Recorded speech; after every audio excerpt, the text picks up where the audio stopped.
Hasni. How are you, Murli ji? Good. I'll see you later.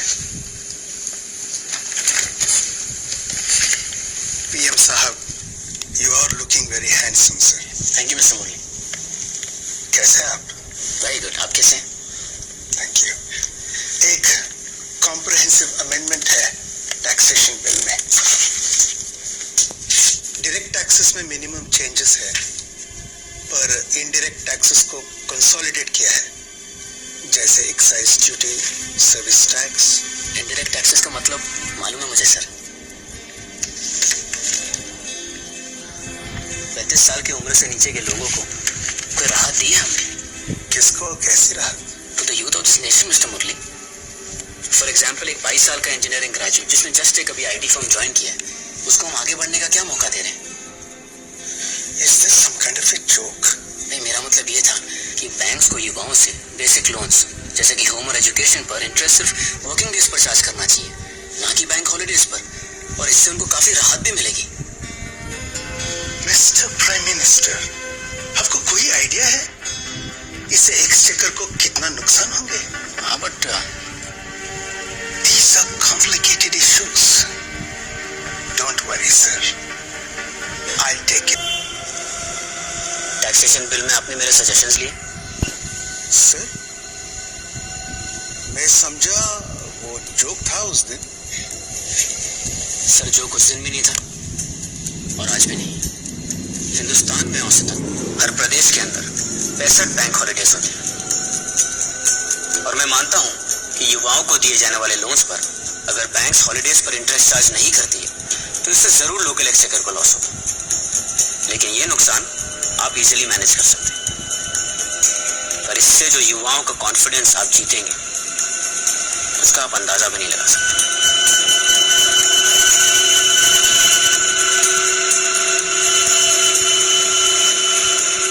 Don't worry mister Murli, I take care.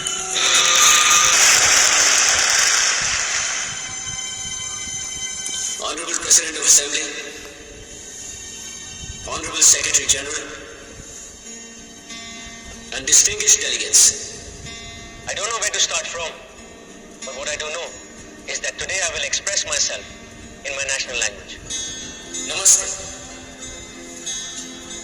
मेरे देश में ये केवल अभिनंदन नहीं, इसका मतलब मेरी आत्मा तुम्हारे अंदर के परमात्मा को नमन करती है। आज मैं यहाँ खड़ा दुनिया के सभी देशों के सामने अपने देश की नुमाइंदगी कर रहा हूँ। वही देश जहाँ इस वक्त कोई किसान खेतों में जाने से पहले उकड़ू बैठा किसी तीतर की आवाज का इंतजार कर रहा है, क्योंकि हमारे यहाँ तीतर की आवाज शुभ मानी जाती।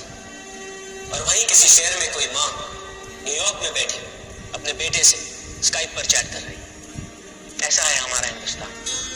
एक हिंदुस्तानी के अलावा अगर ये मैं किसी को समझाना चाहूं तो शायद समझा नहीं पाऊं। मुझसे हमेशा पूछा जाता है कि देश को लेकर मेरा क्या कार्यक्रम है। कार्यक्रम भी बताऊंगा, पर उससे पहले मेरा सपना सुन लीजिए। सबसे पुरानी सभ्यता और सबसे युवा देश, मतलब 3000 सालों का ज्ञान और आसमान से ऊंचा उड़ने की चाह, जब दोनों साथ आ जाएं तो क्या मुमकिन।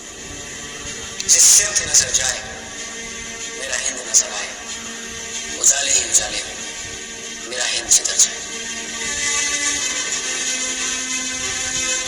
मैं अभिमन्यु कौल अपने sovereign, socialist, secular, democratic Republic of India के हर एक नागरिक से ये वादा करता हूँ, उस किसान से जिसकी आंखें पकड़ा गई बारिश के इंतजार में, उस माँ से जिसने आज भी अपने बच्चे को भूखा सोया था, उस मजदूर से जिसे दिन भर पसीना बहाने के बावजूद भी 2 वक्त की रोटी नसीब, और सभी बुजुर्गों से और युवाओं से कि चाहे मैं इस देश का प्रधानमंत्री रहूं या ना रहूं, हिंदुस्तान इस दुनिया में अपना सही मुकाम पाकर रहेगा।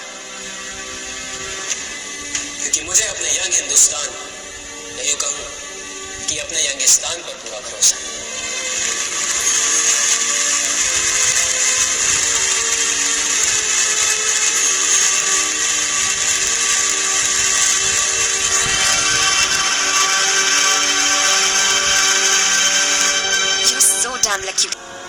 भाई बताइए।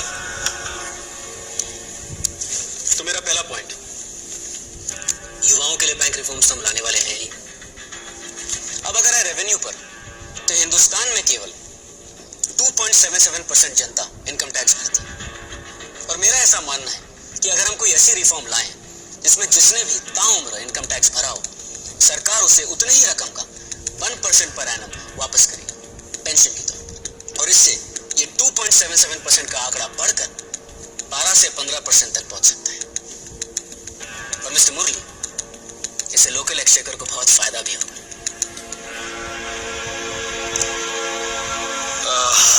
लेकिन सर, एग्रीकल्चर का क्या, जिसके आसपास हमारे देश की 70% आबादी पनपती है? 2500 किसान रोज किसानी छोड़ रहा है।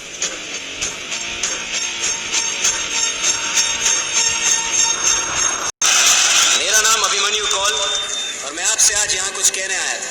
मुझे रास्ते में एक बूढ़ा किसान मिला जो अनाज की 12 बोरियां एक हाथ गाड़ी में लादे हुए थे। पूछने पर उसने बताया कि वो अनाज बेचने 40 किलोमीटर दूर सीतापुर आता है, क्योंकि गांव में उसे बिचौलिए सही दाम नहीं देते और सही दाम के इंतजार में अनाज सड़ जाता है। कुल 60,000 करोड़ मूल्य का अनाज हर साल इस देश में सड़ता है और इसकी वजह वेयरहाउस की कमी।